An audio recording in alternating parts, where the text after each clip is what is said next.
Assalamualaikum warahmatullahi wabarakatuh. Selamat petang menjelang malam ya para pejuang cuan. Gimana kabar kalian di petang menjelang malam hari ini?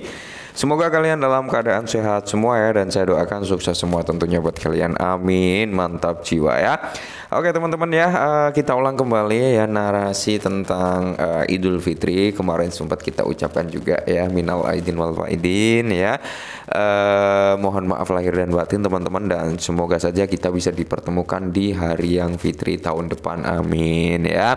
Tetap semangat ya, dan selalu kurangi sambat. Mungkin teman-teman dalam kondisi yang lemah ya, lemah dalam artian capek gitu, habis keliling-keliling ya kan, kumpul bersama sanak saudara gitu ya kan, melepas penat di perantauan mudik gitu teman-teman ya.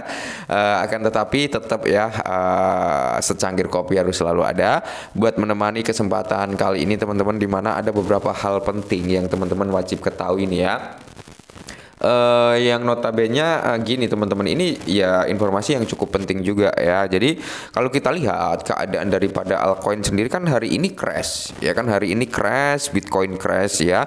Bitcoin mengalami penurunan yang lumayan setelah dia beberapa hari yang lalu sempat menyentuh di area 72.000 kemarin ya, kalau nggak salah teman-teman, kemarin atau lusa ya, dia 72.000 something, kali ini berada di area 68.700-an, dan tentunya beberapa altcoin teman-teman hampir merata lah ya, hampir merata semuanya mengalami penurunan. Nah, jadi memang tanggal 10 kali ini teman-teman cukup krusial. Kenapa? Karena di sini kita akan melihat ya fluktuatif harga nantinya ya. Karena apa teman-teman? Pada tanggal 10 yaitu akan ada ya hasil keputusan daripada CPI ya.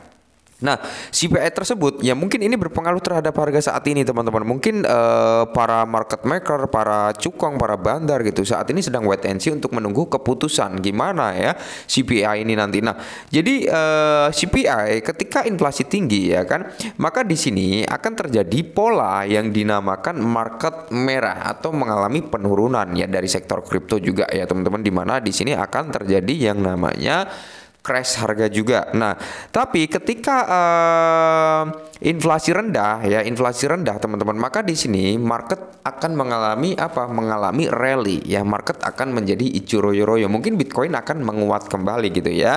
Tapi kalau dalam tanda kutip kok inflasinya tinggi ya, maka udah gitu ya kan. Kita akan melihat keadaan daripada beberapa altcoin teman-teman ya, hampir merata lah bisa dikatakan ya, 99,9% bakal mengalami koreksi yang cukup signifikan juga ya. Ini pada tanggal 10 hari ini nanti teman-teman, kita pantau bersama-sama akankah inflasi ini tinggi atau dia akan turun gitu teman-teman ya. Kalau tinggi berarti kita akan melihat market mengalami penurunan kembali atau berdarah-darah.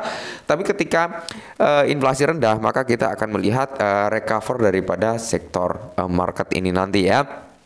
Dan CPI akan terjadi malam hari ini nanti teman-teman. Nah, terus tanggal berikutnya yaitu pada tanggal 20 bulan ini juga ya, 20 April teman-teman tahun 2024, yang di mana tanggal 20 April 2024 ini adalah terjadinya halving ya teman-teman. Nah, halving ini biasanya teman-teman kalau kita mengambil historical tahun 2020 ya kan, ini biasanya akan menjadi ajang jual ya, ajang jual the news gitu teman-teman, dalam artian market akan mengalami korelasi atau mengalami penurunan. Kenapa? Karena gini teman-teman, kalau kita melihat siklus tahun 2020 ketika hari H sampai 3 hari berturut-turut kalau nggak salah ya, kalau kita lihat dari candlenya ya kan, itu terjadi penurunan ya teman-teman, dari hari H+1, H+3 itu mengalami penurunan teman-teman, dan secara pelan-pelan di H keempat ya, H+4 mereka mulai recover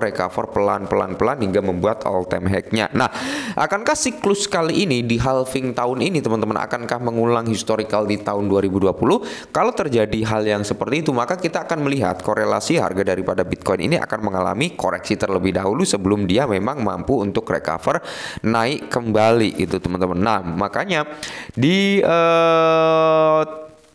April 2024 ini sebenarnya banyak beberapa hal teman-teman ya yang menyangkut dari sektor kripto, yang dimana dimulai dengan tanggal 20 April juga ada event Dogeda ya, akankah ini akan melawan arus daripada halving ya kan.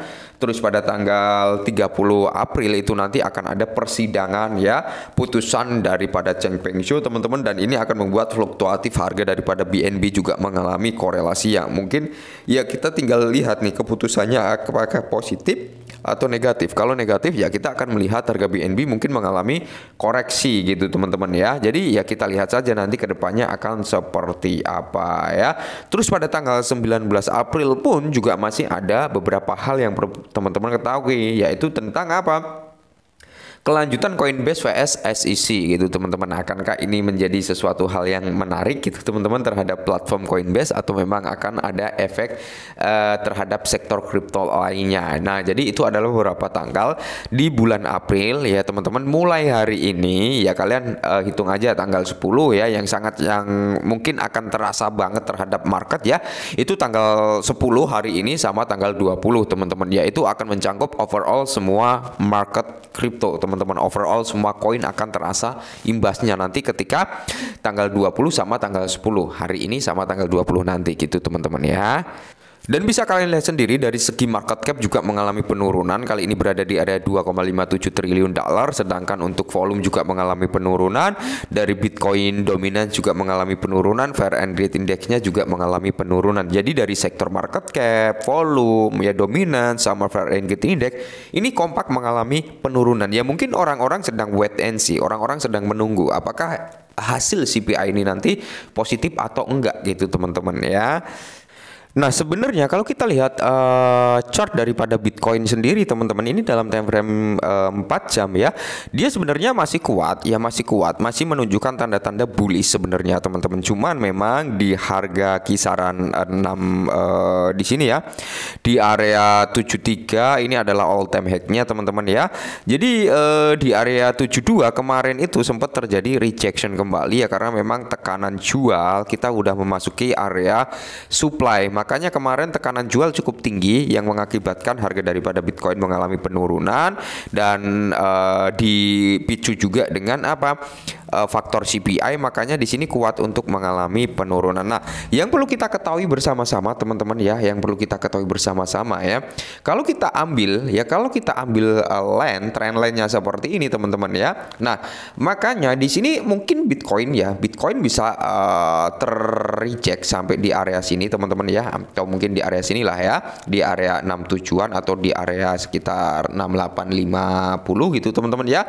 Dia akan mengalami sedikit recover kembali untuk mencoba menjebol di area kepala 70-an kembali. Akan tetapi ketika line ini terjebol teman-teman, ya, maka dia berpotensi buat mengalami koreksi sampai di area 59, bahkan bisa juga sampai di area berapa? Di area 52. Nah, di area 52 ini teman-teman kemungkinan besar ya, di sini akan menjadi area yang cukup kuat untuk menahan Bitcoin agar nggak turun jauh lebih dalam lagi, karena di sini memang antara supply and demand di sini didominasi dengan demand ya, didominasi dengan permintaan. Jadi kemungkinan besar di sini akan terjadi yang namanya pemantulan harga lagi gitu teman-teman. Mungkin ini akan menjadi area titik support terkuat juga ya. Akan tetapi harapan dari kita kan ketika Bitcoin menyentuh di area sekitar 5 ya, di area 68 atau 67 dia kembali recover ya teman-teman, seperti itu. Oke, kita lihat saja perkembangannya nanti. Tetap semangat, selalu kurangi sambat. Selamat Hari Raya Idul Fitri.